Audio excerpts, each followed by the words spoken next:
നമസ്കാരം. Nilambur MLA. PV. അൻവറെ കഴിഞ്ഞ രാത്രി അറസ്റ്റ് ചെയ്തു.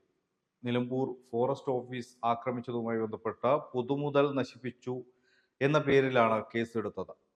അറസ്റ്റ് ചെയ്ത് മജിസ്ട്രേറ്റിന് മുന്നിൽ ഹാജരാക്കിയ പി.വി. അൻവറെ 14 ദിവസത്തേക്കാണ് ഇപ്പോൾ റിമാൻഡിൽ വെച്ചിരിക്കുന്നത്. തവനൂർ ജയിലിലാണ് നിലവിൽ പി.വി. അൻവർ. പി.വി. അൻവറിന്റെ അറസ്റ്റുമായി ബന്ധപ്പെട്ട വിവിധ കോണുകളിൽ നിന്നും വലിയ പ്രതിഷേധങ്ങൾ ഉയരുന്നുണ്ട്. പ്രത്യേകിച്ച് പ്രതിപക്ഷത്തിന്റെ ഭാഗത്തു നിന്നും, കോൺഗ്രസിന്റെയും മുസ്ലിം ലീഗിന്റെയും ഒക്കെ ഭാഗത്തു നിന്നും അറസ്റ്റ് ചെയ്ത രീതി വീട് വളഞ്ഞുകൊണ്ട് അത്തരത്തിലുള്ള ഒരു അറസ്റ്റാണ് നടന്നത്. അതുകൊണ്ട് തന്നെ അത്തരത്തിലുള്ള വലിയ വിമർശനങ്ങൾ പല കോണുകളിൽ നിന്നും ഇതിനകം തന്നെ ഉയർന്നിട്ടുണ്ട്. എന്തായാലും ഈ ഒരു വിഷയത്തിൽ അല്ലെങ്കിൽ ഈ അറസ്റ്റോടുകൂടി പി.വി. അൻവർ മറ്റൊരു താരമായി മാറുന്ന കാഴ്ച കാണേണ്ടി വരുമോ എന്നാണ് അല്ലെങ്കിൽ അത്തരത്തിലുള്ള സൂചനകളിലേക്കാണ് കാര്യങ്ങൾ പോകുന്നത്. കാരണം അറസ്റ്റ് വളരെ നാടകീയമായിട്ടാണ് നടന്നത്. അതായത് നേരത്തെ നമുക്കറിയാം, ഇത്തരം അറസ്റ്റ് നേരിട്ട നേതാക്കന്മാർ വലിയ തിരിച്ചുവരവ് അവരുടെ ഭാഗത്തു നിന്നും ഉണ്ടായിട്ടുണ്ട്. ശബരിമല പ്രക്ഷോഭവുമായി ബന്ധപ്പെട്ട കെ സുരേന്ദ്രനെ ഇതേ രീതിയിൽ വേട്ടയാടിയിരുന്നു പിണറായി പോലീസ്.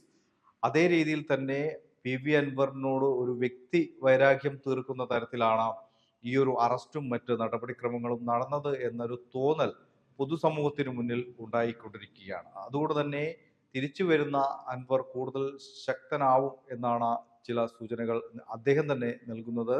വന്നിട്ട് പറയാം ബാക്കി കാര്യങ്ങൾ എന്നൊക്കെയാണ് അദ്ദേഹം ആ മാധ്യമങ്ങളോട് പങ്കുവെച്ചത്. അതായത് കാട്ടാന ആക്രമണത്തിൽ ഒരാൾ കൊല്ലപ്പെടുകയും തുടർന്ന് വലിയ പ്രതിഷേധം വനംവകുപ്പിനെതിരെ ഉയരുകയും ചെയ്ത സാഹചര്യത്തിലാണ് അവിടുത്തെ എം.എൽ.എ. എന്ന നിലയിൽ ഒരു പ്രതിഷേധത്തിന്റെ ഭാഗമായി ഈ ഫോറസ്റ്റ് ഓഫീസിലേക്ക് ഒരു മാർച്ച് പി.വി. അൻവർ എം.എൽ.എയുടെ നേതൃത്വത്തിൽ നടത്തിയത്. ആ മാർച്ച് അക്രമാസക്തമായിരുന്നു എന്നത് യാഥാർത്ഥ്യമാണ്. പൊതുമുതൽ നശിപ്പിച്ചതുമായി ബന്ധപ്പെട്ട കേസ് എടുക്കുന്നതിന് തുല്യമായ നടപടികൾ അല്ലെങ്കിൽ ഈ ഒരു പ്രതിഷേധ മാർച്ചിന്റെ ഭാഗമായിട്ട് അവിടെ ഉണ്ടായിട്ടുണ്ട് എന്നതും യാഥാർത്ഥ്യമാണ്. പക്ഷേ ഇത്തര ഭയാനകമായ സാഹചര്യത്തിൽ അല്ലെങ്കിൽ ആ ഒരു സാഹചര്യം ഉണ്ടാക്കി ഇത്തരത്തിലൊരു അറസ്റ്റ് ആവശ്യമുണ്ടായിരുന്നു എന്ന ചോദ്യം തന്നെയാണ് വിവിധ കോണുകളിൽ നിന്നും ഉയരുന്നത്.